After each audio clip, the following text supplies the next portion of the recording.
I, Samira Shah, on behalf of Lamarck School of Art and Bhavyata Foundation, welcome all of you for the session today on National Handloom Day. We are going to be celebrating this day by saluting all our weavers and the handloom community at large who are being a very integral part of India and across the world, where they have been spreading creativeness through their art and craft cultures.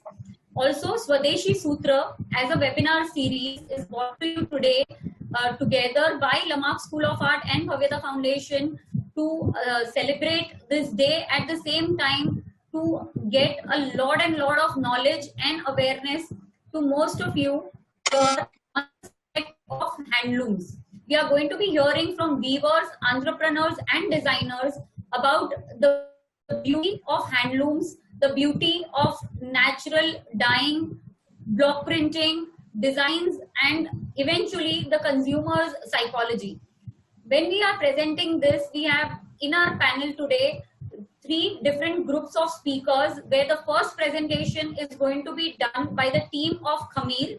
Khameer is an organization based in Kutch, and they have been working at grassroots level in Kutch to revive various dyeing arts and crafts of that particular state or city, I would say. Also, they have been very closely working with all the various artisan and tribal communities to help them uplift and also work on their beautification of craft through design intervention and various other such activities. So we have with us today Mr. Paresh, who is going to be representing the Khameer organization. So Paresh Bhai Mangalia has been closely working for years now with this organization, has also been focusing on marketing of their products, designing, and helping these artisans do the same. So he has got along with him today Ramji Bhai Hira Bhai from Sumrasar village, and also Parshottam Bhai Bankar, who is from the Bujodi village, who will be today together presenting this entire session for us. So I would like to now request Paresh Bhai to take over and give us a brief overview of everything that is happening in Kutch, and along with that also introduce us to a very, very beautiful product in the form of Kala cotton, which is mainly produced in Kutch. So I would now request Paresh Bhai to please take over. नमस्कार all of you. मैं परेश खमीर organisation से हूँ. Basically आज handloom day है, तो सभी को शुभकामनाएं बहुत बहुत. हमारे भारत देश में अगर देखा जाए तो फार्मिंग के बाद कोई सेकंड ऑक्यूपेशन है तो वो है क्राफ्ट. और उस क्राफ्ट में बहुत सारे क्राफ्ट हैं, अलग अलग क्राफ्ट हैं. टेक्सटाइल क्राफ्ट हैं, नॉन टेक्सटाइल क्राफ्ट भी हैं, जो आप अभी कुछ स्कूल में पढ़ते होंगे, उसके बारे में जानकारी आपको होगी.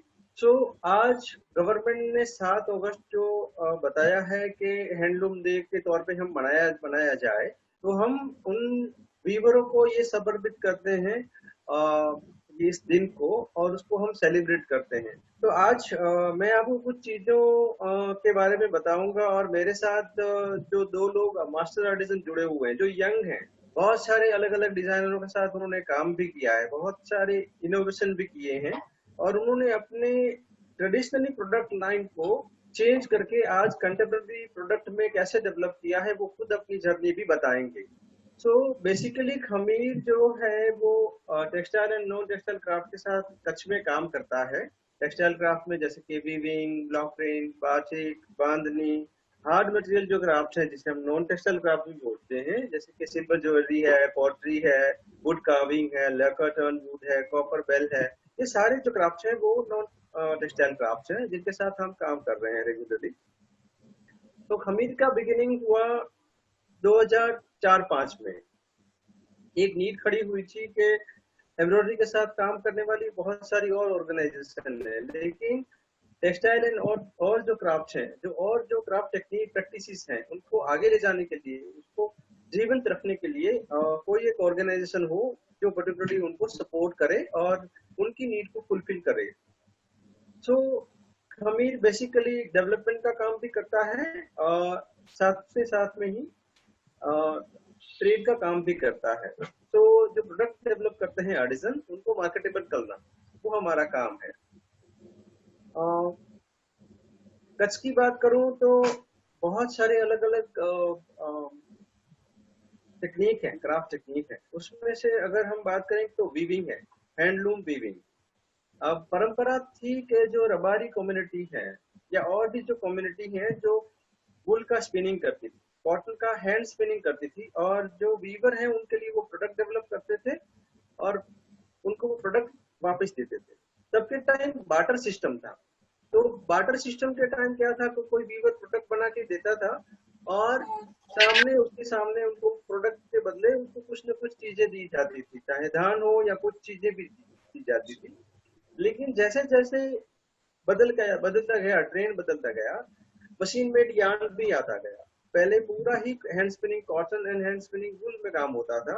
आज धीरे धीरे मशीन स्पन धागा भी आ गया, सिंथेटिक धागा भी आ गया, जिसे आप एक्रेलिक बोलते हो। तो इस तरह से कच्छ में बहुत सारे लोग हैं जो अलग अलग रॉ मटेरियल के साथ काम करते हैं। थोड़ी वीविंग की बात करें तो 1987 या 19 के टाइम में एक्रेलिक बहुत आया। एक्रेलिक जो मैन मेड फाइबर है, हाँ सिंथेटिक फाइबर है, और उसको उसमें बहुत सारी प्रोडक्ट डेवलप हुई। लेकिन जो ट्रेडिशनल डिजाइन है धाबड़ा की, उसको सॉल में कन्वर्ट किया वीवरों ने। ये पहला इनोवेशन था। और सॉल में कन्वर्ट करने के बाद वो प्रोडक्ट धीरे धीरे इतनी फेमस हुई कि आज में पूरी दुनिया से लोग आते हैं कच्छ की सॉल स्पेशल खरीदने के लिए। सो तब के बाद अभी अर्थक्वेक हुआ, 2001 के आसपास अर्थक्वेक हुआ है। तब के टाइम फिर भी ये सारी चीजें बहुत अच्छे से बिक रही थी। लेकिन उसके बाद एक ऐसी चीज थी कि एक जरूरी था कि रॉ मटेरियल चेंज किया जाए। अगर रॉ मटेरियल वही होगा तो उसका लाइफ इतना कम है, उसमें कंपटीशन भी ज्यादा हो सकती है। तब के टाइम में 2008-9 में खमीर ने काला कॉटन जो है, हमने देखा कि यहाँ पे कच्छ में काला कॉटन है, और काला कॉटन को किस तरह से हम वीवरों पे दिए और या वीवरों को वो उस चीज का यूज करें और उसमें से नई प्रोडक्ट कैसे बनाए, वो हम ट्राई कर रहे थे, प्रयत्न कर रहे थे कि किस तरह से उसे हम आगे ले जाएं।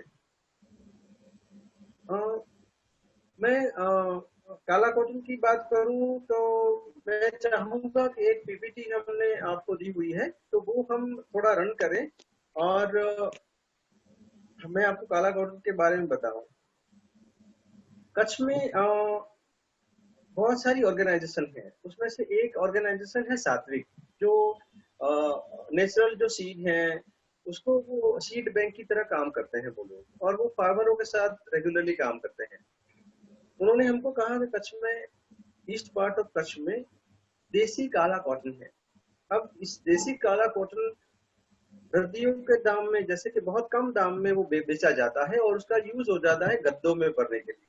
एक टाइम था कि ये शॉर्ट स्टेपल कॉटन को शॉर्ट स्टेपल कॉटन को हैंड स्पिनिंग किया जाता था और उसमें बहुत सारा प्रोडक्ट डेवलप होता था, मोटा धागा बनता था, बिकॉज ऑफ ये शॉर्ट स्टेपल है। सो उसी कॉटन कॉटन को हमने सोचा कि क्यों ना हम उसको रिवाइव करें, उसे आगे ले जाने के कुछ प्रयास करेंगे। हमने देखा कि फील्ड में बहुत सारा कॉटन है, फार्मर भी बहुत है जो इस कॉटन को ग्रो करने के लिए देसी पद्धति से उसका कॉटन ग्रो कर रहे हैं। सो हमने कॉटन कुछ परचेस किया और तब के टाइम हमने कुछ उसके ऊपर एक्सपेरिमेंट किए, अलग अलग एक्सपेरिमेंट किए कि ये धागा अगर बनेगा तो उसमें प्रोडक्ट कैसे बनेगी, ये इसका डाई हो सकता है या क्या, इसका नेचुरल डाई हो सकता है या क्या, उसकी वीकनेस क्या है, उसकी स्ट्रेंथ क्या है, या फिर ये वैल्यू चेन अगर हम क्रिएट करें, हम उसको जोड़ें उस चीज को एक धागे से दूसरे धागे को, तो कौन कौन से ऐसे लोग हैं जिनको बेनिफिट मिले।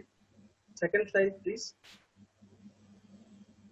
सो काला कॉटन वैल्यू चेन जो है, जैसे कि फार्मर है, स्पिनर है, जो डायर है एंड वीवर है, इससे 4 से 5 ऐसे लोग हैं जो इकोनॉमिकली बहुत स्ट्रॉन्ग इकोनॉमिक उनका करते हैं और उसमें बहुत सारी आमदनी लोगों को मिल रही है।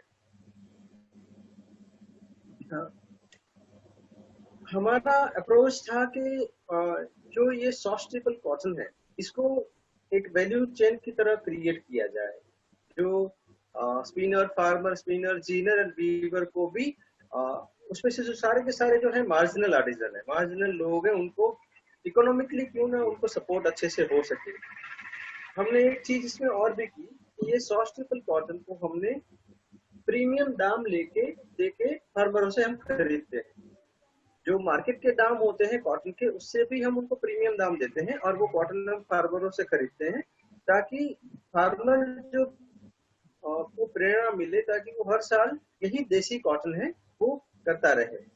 Next please.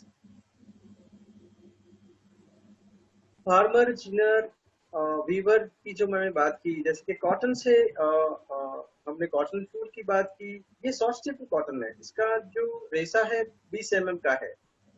सो उसको हमने ट्राई किया सबसे पहले अंबर चरखा के ऊपर।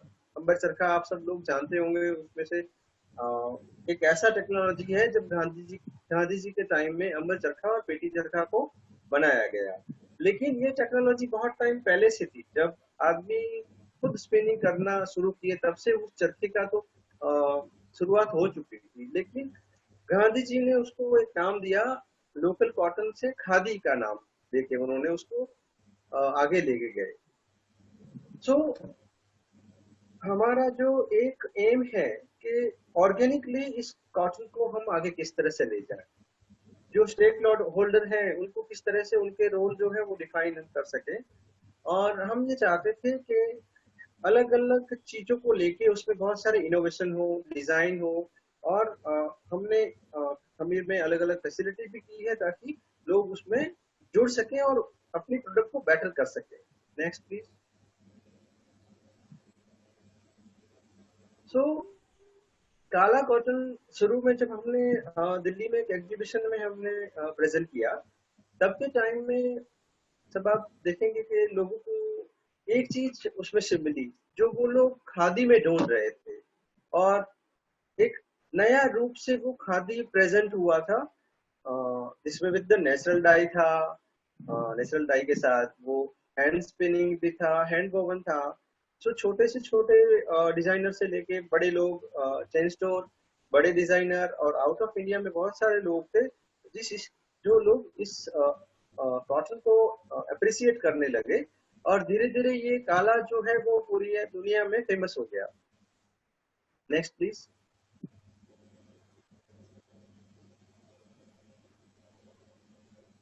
हाँ, बेसिकली काला कॉटन है, ये सॉफ्ट स्टेपल कॉटन है। बहुत सारे लोग हम लोगों को पूछते हैं इसको काला क्यों बोला जाता है, क्योंकि जो फार्मर कम्युनिटी है उसको काला बोलते हैं, सकाला बोलते हैं। सकाला दैट मीन्स के अच्छा, कम बारिश में भी ये ग्रो होता है, और इसका स्टेपल लेंथ बहुत कम है, लेकिन अपने आप में ये बहुत स्ट्रांग है। इसकी वजह से ये बहुत सारे ऐसे मटेरियल जब डेवलप होते हैं तब उसको ब्लेंड किया जाता है, लाइक ए जीन्स की डेनिम जब बनाते हैं तब उसको उसके साथ ब्लेंड किया जाता है। लॉन्ग स्टेपल कॉटन में सबसे बड़ा प्रॉब्लम ये है कि सबसे ज्यादा उनको पानी चाहिए, उसको और सारे फर्टिलाइजर चाहिए, केमिकल चाहिए, तब जाके वो ग्रो होगा।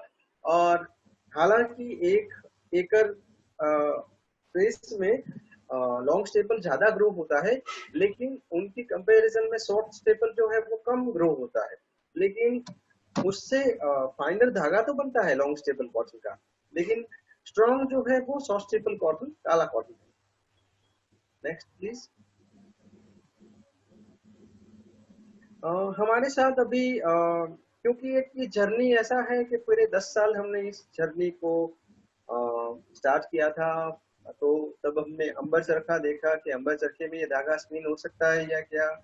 धीरे धीरे हम स्पिनर को भी ढूंढ रहे थे कि कच्छ में अगर इसका हैंड स्पिनिंग करने वाले कोई लोग हों, ताकि ये ऑर्गेनिक कॉटन को हम पूरा ही लोगों के सामने हाथ से कटा हुआ, हाथ से बुना हुआ, हाथ से डाई किया हुआ नेचुरल डाई के साथ हम लोगों के सामने प्रेजेंट करें।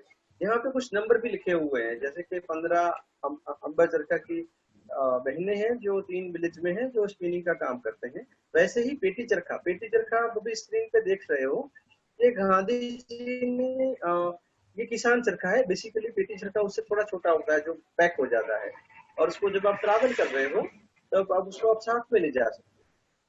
तो हमने देखा कि अगर ये चीज हैंड स्पिनिंग हो सकती है तो क्यों ना मार्केट में हम ये पूरे प्रोडक्ट को हैंड स्पिनिंग की तरह रखें और आगे ले जाएं उसको। Next please.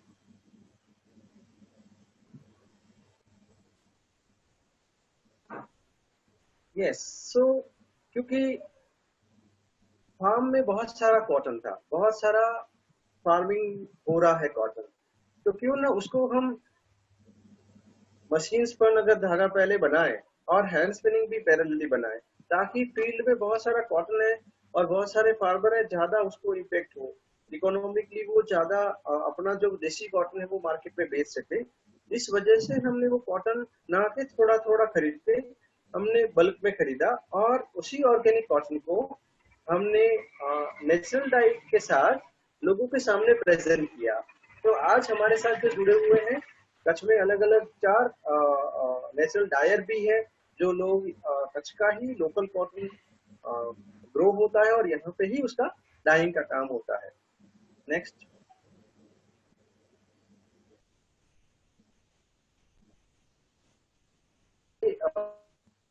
बनाई भी है, उसको बेचने के लिए मार्केट भी नहीं था, लेकिन 2000 वीवर या 1800 से 2000 वीवर से सिर्फ 800 या 900 वीवर है जो अभी रेगुलरली काम कर रहे हैं।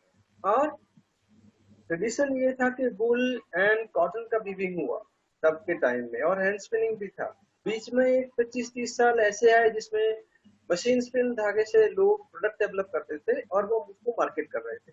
आज जो अर्बन मार्केट है, उस अर्बन मार्केट को फिर से वही हैंड स्पिनिंग, वही नेचुरल डाई चाहिए। तो जो हमारे वीवर है वो उसी को फिर से किस तरह से लोगों के सामने रख सकें, इसके लिए वो प्रयत्न कर रहे हैं। और बहुत सारे वीवर हैं जो काला कॉटन मशीन स्पन भी डेवलप तो करते हैं, यान, और उसको हैंड वीविंग करते हैं, लेकिन हाथ से जिसकी कताई हुई है उससे बहुत सारे वीवर हैं जो वीविंग भी करते हैं। नेक्स्ट।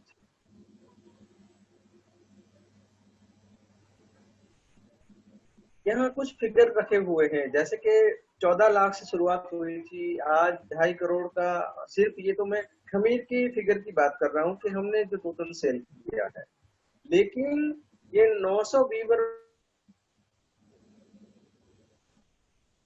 है ही नहीं। तो इस काला कॉटन से बहुत अच्छा इम्पेक्ट हुआ है, हम कर रहे हैं इसमें। अभी तो ये पीपीटी बना उससे तब का टाइम का है, अभी तो उसमें और भी ज्यादा लोग जुड़े हुए हैं, वीवर हैं।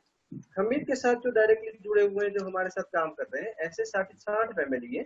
लेकिन बेसिकली अगर आप देखा जाए, जो काला कॉटन जो है वो लोगों तक पहुंचाने वाले कच्छ के मोर देन 400 वीवर हैं जो सप्लाई कर रहे हैं इंडिया में और पूरी भारत, इंडिया में और पूरे विदेश में भी। Next please.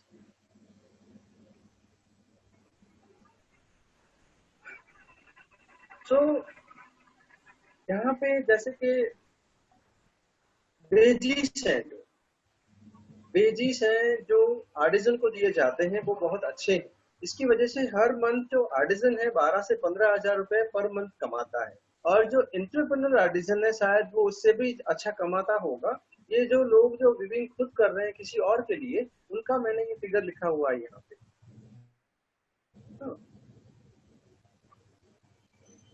So next please. यहाँ पे कुछ प्रोडक्ट की फोटो है विद द नेचुरल डाई। आप देखेंगे डेनिम का फैब्रिक डेवलप हुआ है, उसमें जेंट्स गारमेंट भी बने हुए हैं। इसमें काला कॉटन से कुछ छोटे बड़े डिजाइनरों ने साड़ी भी बहुत अच्छी डेवलप की है। और अभी आप फेसबुक है या इंस्टाग्राम है या कोई और चीज के ऊपर भी आप देखोगे तो बहुत सारी काला कॉटन की साड़ीज फेमस हो चुकी हैं। भुजोड़ी साड़ीज के नाम से भी वो फेमस है, और बहुत सारे आर्टिजन साड़ी बना रहे हैं। Next please. Yes, so pro जैसे लेबल हैं, और भी बहुत सारे छोटे बड़े लेबल हैं जो लोग बहुत अच्छा काला कॉटन में प्रोडक्ट डेवलप कर रहे हैं, और काला का और कच्छ का नाम वो लोग रोशन कर रहे हैं। यहाँ पे एक फोटोग्राफ्स दिया गया है रबारी फैमिली का, जैसे कि ये सी फर्डर है। इस फोटो को, ये वन टाइप ऑफ स्टोरी है।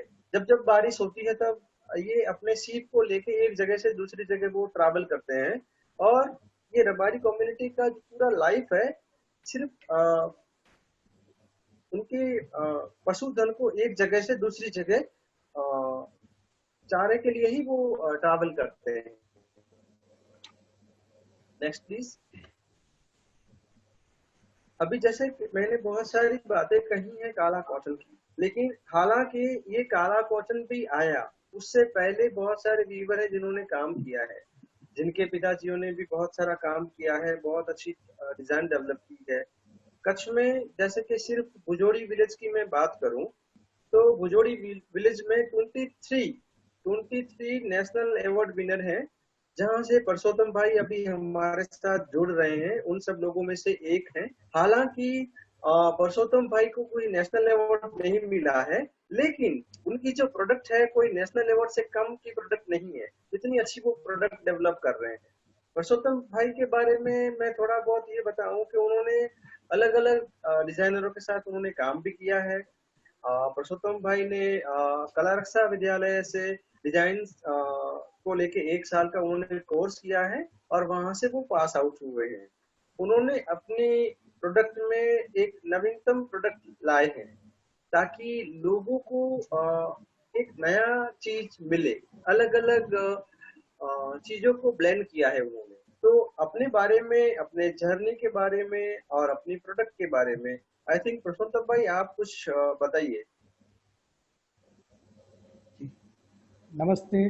और सब लोगों को हैंडलूम डे का अ, अभिनंदन, सभी कारीगर को, और सभी जो हैंडलूम को पहनते हैं उन लोगों को भी अभिनंदन हैंडलूम डे का। तो मैं एक ट्रेडिशनल वीवर हूँ और मैं भुजोड़ी से हूँ। और मेरे दादाजी, मेरे पिताजी, और मेरे पिताजी से सुना है कि उनके भी दादाजी और उन्होंने भी वीविंग का काम किया है। तो बेसिकली जब मेरे दादाजी और आगे जो हमारे बुजुर्ग काम करते थे, तो वो सिर्फ एक रबारी फैमिली के लिए काम करते थे, और वो सिर्फ धाबड़ा बनाते थे, जो मैंने अपनी स्किन के पीछे लगाया है। तो मेरे पिताजी ने धाबड़ा भी बनाया है, रबारी लोगों के लिए भी काम किया है, और उन्होंने एक नया यार्न और नई टेक्निक जिसको बोलते हैं, जहाँ थ्रो शटल वीविंग होता था, मेरे दादाजी करते थे, मेरे पिताजी ने भी किया। उसके बाद फटका लूम आया, और उसमें भी मेरे पिताजी ने काम किया है। और उन्होंने जो एक्रेलिक यार्न आया, जो एक नया युग शुरू हुआ वीविंग में, जो एक प्रोडक्शन फास्ट हुआ, कलर लोगों को जो चाहिए वो नए कलर, खूबसूरत कलर मिले। और एक जो ट्रेडिशनल में जो हैंडस्पन वुल का या कॉटन का कोई भी चीज है वो थोड़ी वजनदार होती है, तो पर्टिकुलर लोकल के लिए बनता है। तो वो एक जैसे जैसे समय बदलता गया और लूम में चेंजेस आते गए, मटेरियल में चेंजेस आते गए, वैसे वैसे चेंजेस आते गए। और एक्रेलिक आने के बाद तो काफी सारा प्रोडक्शन होने लगा और काफी लूम्स चलने लगी कच्छ में। तो इसकी वजह से फिर एक दौर भी हमें फेस करना पड़ा, जो पावर लूम ने हमारी शॉल की कॉपी करके, जो हमें 2-3 साल का जो थोड़ा स्लो हुआ था हमारा बिजनेस, और उसी स्लो को हमने हमारे जो कच्छ के कारीगर हैं उन्होंने सोचा कि इससे कैसे लड़ा जाए। तो एक चीज तो है कि आप कोई भी चीज मास में जाओगे, वो इतना जितना मास होगा उतना वो दूसरों के पास जाएगा, पर जितना अपने सोच समझ के और लिमिटेड प्रोडक्शन करेंगे तो वो अपने पास ही रहेगा। अगर दूसरे के हाथ में जा रहा है तो हम उसको कंट्रोल नहीं कर पाएंगे। तो हमारे जो मास्टर वीवर है, काफी लोग जो एग्जीबिशन में जाते थे, उन्होंने बाहर के जो एग्जीबिशन में और भी आर्टिजन आते थे, वो सिल्क, टसर, मलबरी, मरीनो वुल, वो देख के उन्होंने वो बारीक यार्न लेके आए। और हम लोगों ने जो हमारी डिजाइन्स हैं वो हम और भी और प्लेसमेंट चेंज किए ताकि वो लोग ऐसे उसका दोबारा हमारे तक न पहुंच पाए। और मैं अपनी खुद की बात करूं तो मैं पिछले 2012 से मैं वापस आया हूं इस काम में। इससे पहले मैं पढ़ाई खत्म करके ही ये एक दौर ऐसा था कि पूरा मार्केट चेंज होने के कारण मेरे पिताजी मास्टरी का काम करते थे, तो वो उनको उसमें इतना वेजेस नहीं मिलने के कारण वो साहब मुझे मना बोलते थे कि मैं तो तुम्हें वीविंग करने ही नहीं दूंगा क्योंकि इसमें कुछ मिलता ही नहीं है। पर ऐसा हुआ कि फिर मैं वहां से 12 साल एक एज एम्ब्रॉयडरी डिजाइन की तरह मैंने एक एनजीओ में काम किया, वुमेन आज डिजाइन मार्केटिंग एजेंसी करके, वहां मैंने काम किया। उसके बाद फिर मैंने 2008 में मैंने डिजाइन क्लास कला रक्षा से मैंने डिजाइन क्लास किया। तो वो वीविंग में बहुत सारी अपॉर्चुनिटी है, इसमें हम आगे बढ़ सकते हैं। और वीविंग को मैंने बचपन से देखा है तो हमें सीखने की जरूरत नहीं, क्योंकि हम देखते देखते ही सीख लेते हैं। तो मुझे ऐसा लगा कि मुझे वापस अपने काम में आना है और इस काम को ही आगे बढ़ाना है, वो निश्चय कर लिया था। तो वो 2009 में मैंने कंप्लीट किया। उसके बाद मुझे 2 साल और लग गए, क्योंकि आर्थिक कंडीशन और सैंपल डेवलपमेंट करने के लिए, और मार्केट तो जीरो था मेरे पास, मुझे एक जीरो से स्टार्ट करना था, तो मुझे वो 2 साल लग गए। और मैंने 1 साल सैंपलिंग करके फिर 2012 से मैंने सैंपल मार्केट में डाला, और मुझे बहुत कठिनाई भी हुई। और उसमें फिर मैंने जो वहाँ पे जो डिजाइन क्लास में सीखा था उसको फिर मैंने अपने काम में, कलर कॉम्बिनेशन है, बेसिक डिजाइन है, फिर कॉन्सेप्ट है, प्रेरणा लेके काम करना, और मार्केट में कौन से जगह पे आप जा रहे हो तो वहां पे कैसा मटेरियल चलेगा, कैसे कलर कॉम्बिनेशन चलेंगे, वो सब सीख लिया था। अब मुझे उसमें उस काम में मुझे डालना था, तो वो तो मैंने काम में डाल लिया। पर उसमें भी एक लेवल आ गया कि मैंने चलो तो चला रहे हैं, प्रोडक्शन भी हो रहा है, पर उससे वो कोई ग्रोथ नहीं हो रहा है। फिर मैंने सोमैया कला विद्या से 2016-17 में मैंने बिजनेस मैनेजमेंट का कोर्स किया। अपने ही बिजनेस में कैसे हम आगे बढ़ पाए। पहले क्या होता था कि हम यार्न चाहिए 5 केजी और हम मंगा लेते थे 10 केजी, और उसमें भी चाहिए 4 केजी यूज होता था, तो 6 केजी कहीं कोने में पड़ा है, हमें पता नहीं है, और वो काम भी नहीं आता है, फिर भी हम दोबारा 10 किलो मंगा लेते हैं। तो मटेरियल को कैसे कंट्रोल करना, ऑर्डर है उससे कितना पहले मंगाना, और एक चीज मार्केट के साथ जुड़े रहना, लोगों को नई नई चीज, नई डिजाइन दिखाना, और कस्टमर के साथ हर बार उनको कुछ ना कुछ डिजाइन में नया देना। तो वो सारी चीजें बहुत काम आई। और एक चीज वो भी थी कि आप प्लानिंग के साथ काम करो। तो वो मैंने बिजनेस मैनेजमेंट का कोर्स करने के बाद पूरा चेंज हो गया, क्योंकि हम लोग क्या करते थे कि हमें जो मजा आते थे कि हमें चलो इसका प्रोडक्शन करना है, इसका करना है, इसका करना है, वो कर देते थे। हम मार्केट टारगेट नहीं करते थे कि भाई हमें बॉम्बे में इतने एग्जीबिशन करने हैं, दिल्ली में इतने करने हैं, और ये सारे हमने टारगेट करके इतने ऑर्डर्स करने हैं, इतने लूम ये चलाने हैं। तो प्लानिंग से हमने काम किया, तो हमारा जो मटेरियल जो हम पूरे साल में जो प्रोडक्शन करके एंड ऑफ ईयर में हम देखते थे, तो यान का तो पेमेंट बाकी रह जाता था। तो वो हमने जब डिजाइन करके क्लास करके, जब डिजाइन और ये बिजनेस मैनेजमेंट का कोर्स करके जब ये किया, तो फर्स्ट ईयर ही फेस आया कि अरे ये क्या हुआ, 30% ही यान का पेमेंट करना है, बाकी तो सब हमारा प्रोडक्शन पड़ा है और हमने अच्छा सामान भी बेचा है। तो वो सारी चीजें बहुत बेनिफिट हुआ। और डिजाइन क्लास शुरू होने के कारण मैं बहुत बड़ा बेनिफिट हुआ है, क्योंकि हम जितने भी यंग आर्टिजन हैं, हम अगर 10 लोग भी अपना कलेक्शन रखेंगे तो किसी का एक लोग का भी पीस सिमिलर नहीं लगेगा। हर एक कारीगर नया यंग यही सोचता है कि मैं अपनी ब्रांड बनाऊं। जैसे मेरी खुद की ब्रांड है थ्री थ्रेड्स। तो थ्री थ्रेड्स हम लोगों ने, जो हमारे 3 भाई हैं, हम तीनों मिलके इस ब्रांड को चलाते हैं। हमारे मेरे बड़े भैया हैं, वो डाइंग का और वीविंग का संभालते हैं, और मैं वीविंग भी करता हूँ और मार्केटिंग का भी संभालता हूँ और एग्जीबिशन भी करता हूँ। और एज अ डिजाइनर हूँ। तो छोटे भैया हैं जो उनका स्किल डिजाइन में बहुत है, तो वो मोटिव के साथ खेलना, नई डिजाइन बनाना, तो एक कॉम्बिनेशन क्रिएट होने के कारण हम बहुत ही हेल्प होती है। और हमारा वीविंग का काम ऐसा है कि पूरी जॉइंट फैमिली के साथ सपोर्ट हो तो ही आगे बढ़ सकते हैं।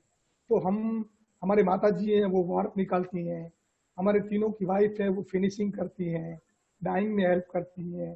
तो ये सारी चीजें बहुत ही मायने रखती हैं क्राफ्ट और हैंडलूम को टिकाने के लिए। और आगे कहूँगा तो भूकंप जब अक्रेलिक का जो कॉपी हुआ, उस टाइम बहुत सारी लूम खत्म हो गई थी। मैं अपनी भुजोड़ी की बात करूंगा तो उस टाइम पे जहाँ 200, 150, 200 लूम चालू थी, वहां बैठ के 70 लूम ही हो गई। काफी लोग, कंपनियां आ गई कच्छ में। पहले कंपनियां नहीं थी, क्योंकि ये एक रूरल एरिया था। इसके कारण कंपनी आने के कारण लोग नई नई कंपनियों में जाने लगे, लूम को छोड़ने लगे। पर अब पिछले 10-12 सालों के बाद ऐसे रोल मॉडल खड़े हुए हैं। सब लोग सोचते हैं कि मैं सामजी भाई की तरह मैं अपना नाम बनाऊं, मैं अपने काम को आगे बढ़ाऊं, मैं दाया भाई की तरह यूएस जाऊं, अपना सामान बेचूं, मैं मुर्जी भाई की तरह हर एक एग्जीबिशन में जाऊं, मैं चमन भाई की तरह ऐसा भी अपना मैं लैक्मे फैशन में जाऊं। तो हर एक को एक रोल मॉडल मिलने के कारण नए जनरेशन आने के लिए उत्साहित है, और ये हमारे लिए क्राफ्ट के लिए बहुत प्लस पॉइंट है। और आज की डेट में हमारी भुजोड़ी में 200-250 के आसपास लूम अभी चालू है। पुरुषोत्तम भाई, थैंक यू वेरी मच। आपने बहुत डीपली आपने बहुत सारी चीजें बताई। हम आशा रखते हैं कि आप जिन जिन लोगों का नाम लिए वो सब आपके रोल मॉडल हैं, और आपका नाम भी कोई लेके आप भी एक रोल मॉडल बनो, और आप जो काम कर रहे हैं उसको प्रेरणा लेके और लोग भी वीवर भाई हैं जो आपके साथ भी काम करें। थैंक यू पुरुषोत्तम भाई। जी पुरुषोत्तम भाई, आप हैंडलूम डे के दिन आप ये हमारे साथ जो जुड़े हुए 85 कुछ लोग हैं, उनको आप कुछ थोड़े शब्दों में कुछ कहना चाहते हैं आज के दिन? जी परेश भाई, मैं आपको इसके बीच में एक और चीज बताना चाहूंगी कि पुरुषोत्तम भाई का बहुत ही ब्यूटीफुल कलेक्शन है जो उन्होंने हमारे साथ शेयर किया है। तो पुरुषोत्तम भाई, मैं आपके कुछ डिजाइन भी ऑडियंस को जी दिखाना चाहूंगी। आप शायद उसके बारे में कुछ बताना चाहें। अगर कोई स्पेशल डिजाइन हो तो प्लीज आप बताइए। उसके बाद हम रामजी भाई महेश्वरी भी अब हमसे हमारे साथ जुड़ चुके हैं, तो इनके प्रेजेंटेशन के बाद हम जुड़े रामजी हुए। भाई से बात करेंगे। पर पहले मैं पुरुषोत्तम भाई के कुछ डिजाइन ऑडियंस को दिखाना चाहती हूँ। जी जरूर। जी नमस्ते मैम। ये मेरे छोटे भैया ने जब डिजाइन क्लास किया था तो उनका थीम था, ओशियन थीम था। तो उन्होंने दरिया के ऊपर काम किया था। तो एक फर्स्ट स्क्रीन दिखाएंगे, मैं बताऊंगा। हाँ, तो ये हमारा इसमें बॉडी में ऐसे दिखाया गया है कि नीला समुद्र का पानी में दूर से ऐसा ग्रीन ग्रीन दिख रहा है, और कहीं पे सूरज की किरण गिर रही है, जहाँ वो चमक आ रही है।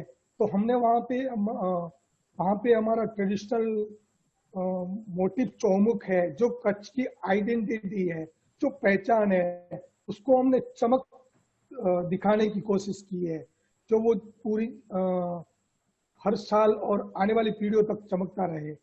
और दूसरा स्क्रीन दिखाएं आप। हाँ, तो इसमें, हाँ, ये हमारा ट्रेडिशनल पंच का बोलते हैं, उसको हाफ करके और छोटा करके इसको फिश बनाया है। उसका पूरा फोटो नहीं है। और उसमें हमने क्या किया, छोटे छोटे और बनाए हैं हमने ऐसे। तो वो मछली जो है वो बुलबुले खाने जा रही है, पानी में बुलबुले के पीछे जा रही है। तो वो एक कॉन्सेप्ट दिखाने की कोशिश की है। और ये मेरा पूरा एक अलग ही थीम है, मेरे खुद का बनाया हुआ है। तो ये एक पिंक और ब्लैक का थिंकिंग था मेरा कि ऐसा हो कि पिंक है तो उसमें गुलाब है, तो गुलाब का जो पिंक है, जो उसकी डंडी होती है तो वो पूरी नीचे ग्रीन होती है, तो उस टाइप ग्रीन का जो आउटलाइन बॉर्डर में दिया है। और जो पिंकिश है तो वो पूरा लाइटली पिंक होता है। तो उसमें मैंने नया टसर, जो टसर फाइन टसर जो होता है उसमें मैंने वैक्ट में डाला है, और डिजाइन में सिर्फ प्लेन टसर ही डाला है। तो ये मेरा कॉन्सेप्ट था इसमें। हेलो, हाँ, ये मेरा एक आउटरीच प्रोग्राम था भागलपुर टू बुजोड़ी, जो हम लोग यहाँ से मेरे साथ मेरे एक मित्र थे हमारे गांव से, नितेश भाई, वो मेरे साथ चले थे। और हम लोग सोमैया कला विद्या से वहाँ कारीगर टू कारीगर जो हम लोग वहाँ सिखाने गए थे उनको डिजाइन के बारे में। तो वहाँ पे उनको जो डिजाइन है, कलर कॉम्बिनेशन है, थीम के ऊपर कैसे काम करना, उसके बाद हमें भी हमारा थीम लेना था। तो हमने लास्ट दिन हमें उसके बारे में, उनके बारे में बोलना था। तो आप थोड़ा लास्ट स्क्रीन दिखाएंगे तो मैं आपको समझाऊँ। तो मैंने उनको लास्ट दिन उनके साथ काम करने के बाद भागलपुर के वीवर के साथ, तो मैंने उनको यही बोला कि आप लोग ऐसे ही मेहनत करेंगे तो आपका फ्यूचर ब्राइट है। तो वो ब्राइट शब्द मेरे दिमाग में बैठ गया, और मैंने बोला चलो ना, क्यों ना इनको ब्राइट कलर के साथ खेल के मैं अपना ट्रेडिशनल डाल के, और हमारा नेक्स्ट एग्जीबिशन भी चेन्नई में था, तो चेन्नई में भी ब्राइट कलर बहुत चलते हैं। तो वो उनको भी आइडिया के लिए कि आप इस मार्केट में जा रहे हो तो कौन से कलर लेने चाहिए, कैसा थीम होना चाहिए, तो उनके आइडिया के लिए मैंने ये होली कलेक्शन बनाया था, जिसमें मैंने पिंक और ऑरेंज का कॉम्बिनेशन लेके मल्टी बॉर्डर पे मैंने कलेक्शन। बहुत अच्छा आपने अपने कलेक्शन के बारे में बताया परसोत्तम भाई, थैंक यू वेरी मच। हमारे साथ रामजी भाई जुड़े हुए हैं जो सुमरासर विलेज से हैं। और रामजी भाई का यूएसपी ये है कि जैसे मेघवाल कम्युनिटी में जो परसोत्तम भाई है वो मारवाड़ा कम्युनिटी से हैं, और रामजी भाई है वो महेश्वरी कम्युनिटी से हैं, जो एक्चुअली वीविंग का काम करते हैं, लेकिन वीविंग में ही मशरूम भी जो है वो महेश्वरी कम्युनिटी आज की डेट में कर रही है। एक टाइम था कि बहुत सारे महेश्वरी कम्युनिटी में से लोग थे जो वीविंग का काम करते थे, लेकिन जैसे जैसे वक्त गुजरता गया वैसे वैसे सब लोगों ने वीविंग का काम छोड़ दिया। उसमें से कुछ गिने चुने लोग थे, उनमें से रामजी भाई और उनके पिताजी हैं जो स्पिनिंग भी का काम भी करते हैं और वीविंग का काम भी करते हैं। रामजी भाई, आपके बारे में हम बात करेंगे। आप अपने बारे में बताइए, आपकी जर्नी, आप कैसे कब वीविंग आपने शुरू किया, कैसे आप भी कला रक्षा से पास आउट हैं, तो आप अपना जरूर बताइए। रामजी भाई की एक यूएसपी में और बता दूं कि वो सोशल मीडिया पे बहुत एक्टिव है। रामजी भाई प्लीज आप अपना अनम्यूट कीजिए, फोन अनम्यूट कीजिए। आप तब जाके बात कर सकेंगे, क्योंकि हमें आप बात करेंगे हमें सुनाई नहीं देगा। हेलो हेलो, अनम्यूट कीजिए। हाँ जी, यस रामजी भाई। हेलो, हाँ नमस्ते सबको। हैंडलूम डे का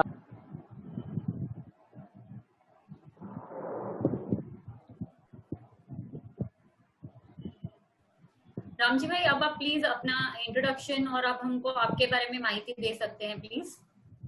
थैंक यू। मेरा नाम रामजी महेश्वरी, मैं सुमरासर से, मैं थर्ड जनरेशन वीवर्स। पहले तो पूरे कारीगर वर्ग को और पूरे भारतवर्ष को मेरा हैंडलूम डे का खूब खूब शुभकामनाएं। ज़्यादातर पहले हमारे जो ट्रेडिशनल वीवर्स हूँ, और पहले क्या होता था, हमारे खास करके आहिर और रबारी कम्युनिटी के लिए काम करते थे। तो मैं थोड़ा बहुत तो पहले से मेरे दो भाई ने सब कुछ बता दिया है, फिर मैं एक शॉर्ट लिस्ट बोलता हूँ, शॉर्ट में ही बोलता हूँ। तो खास करके अपना यहाँ ट्रेडिशनल काम करते थे, दूसरा कि के लिए। तो धीरे धीरे समय बढ़ता गया और थोड़ा कुछ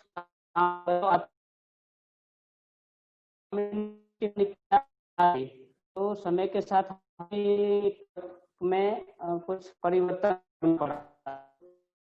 साथ साथ हमारे जैसे बापूजी और दादाजी जैसे जो गुजरी के निगम होती थी उनके लिए भी काम करते थे, पूरा उनका ऑर्डर पे काम करते थे।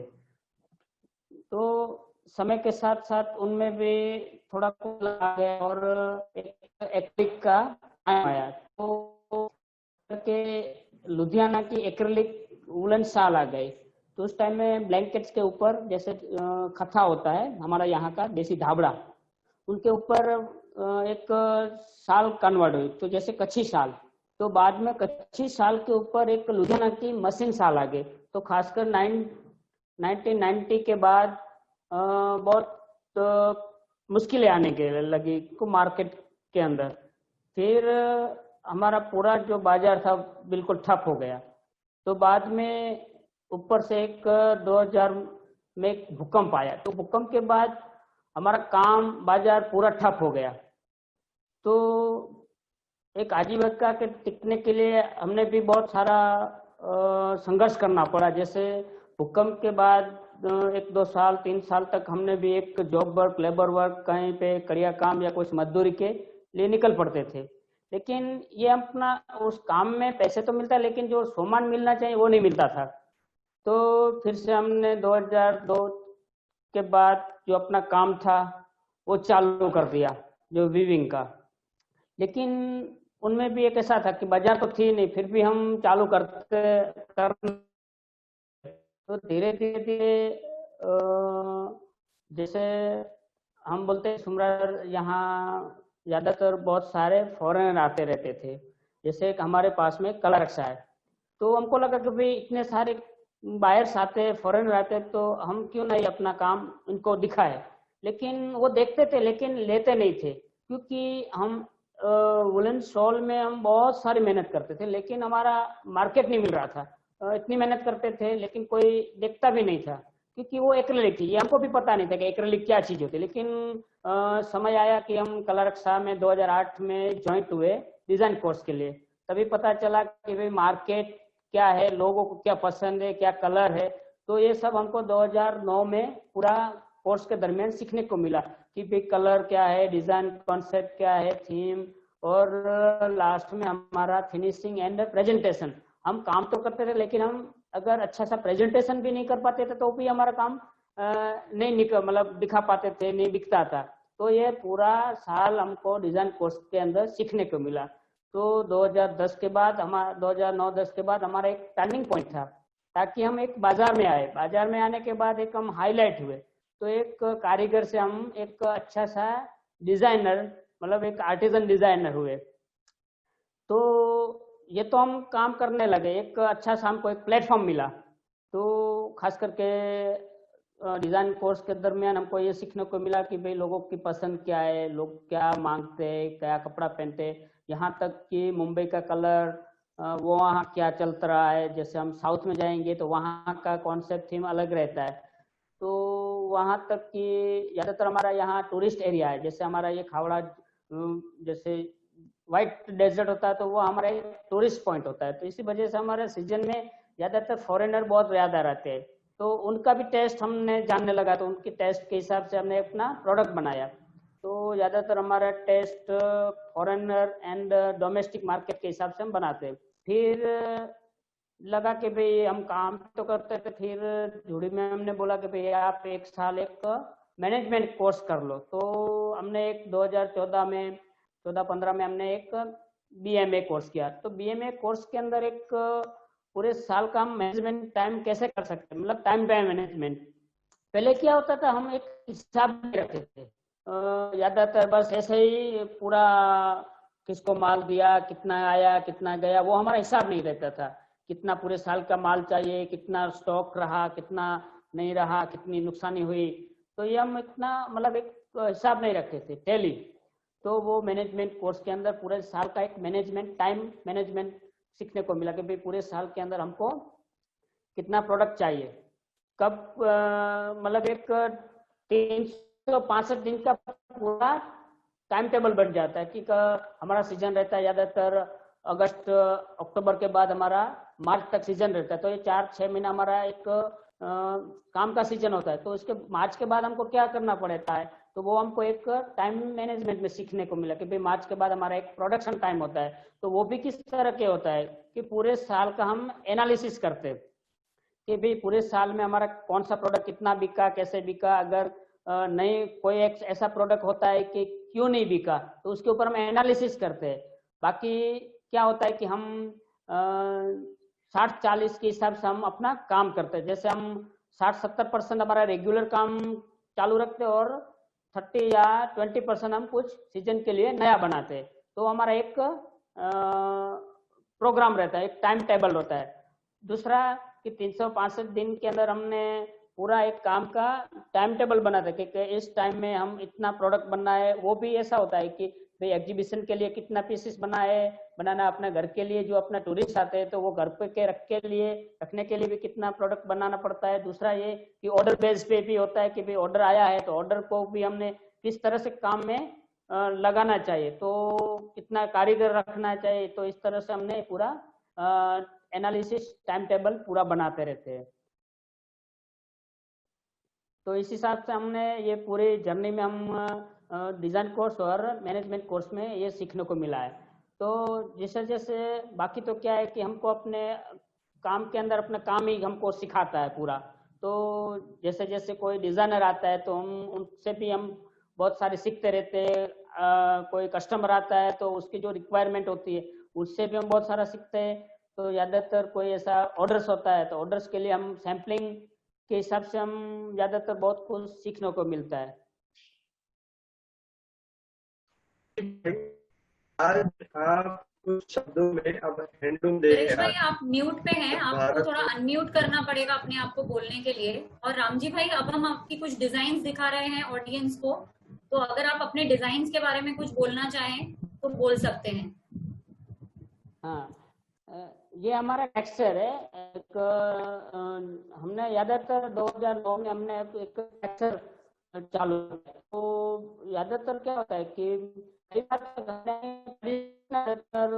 कस्टमर को बताते हैं, लेकिन एक हमने डिजाइन कोर्स सीखने के बाद एक टेक्सचर को एक अच्छा टेक्सचर कैसे दे सकते हैं, तो एक कपड़े के अंदर। हाँ जी राम जी भाई बताइए। हाँ, ये हमारा पूरा व्हाइट डेजर्ट का कॉन्सेप्ट है। जो ज्यादातर कच्छ के अंदर एक व्हाइट डेजर्ट एक फेमस टूरिस्ट पॉइंट है। तो हमने देखा कि भाई व्हाइट डेजर्ट एक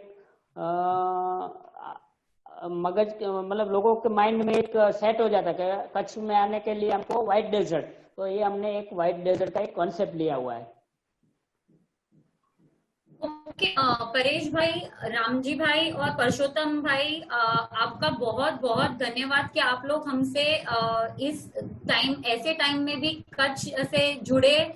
सुमरा सर भुजौड़ी और परेश भाई भी भुज में ही है, वहां से हमको उन्होंने ये पूरा वेबिनार का प्रस्तुति दिया और वहां के इतने जो ब्यूटीफुल डिजाइन हैं उनके बारे में हमको बताया।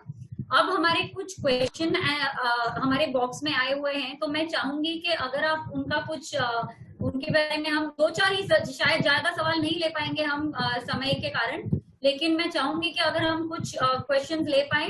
ऑडियंस में कीर्तिका करके हैं जिन्होंने पहला प्रश्न पूछा है और जो जानना चाहते हैं कि ये जो प्रोडक्ट्स आप बनाते हैं इनको यूजुअली कितना समय लगता है भूनने के लिए। तो रामजी भाई और परशोत्तम भाई, मैं दोनों से चाहूंगी कि वो 1 बाय 1 हमको ये जवाब दें कि रामजी भाई जब आप ये भूनते हैं आपको कितना समय लगता है ये एक पर्टिकुलर प्रोडक्ट कंप्लीट करने में।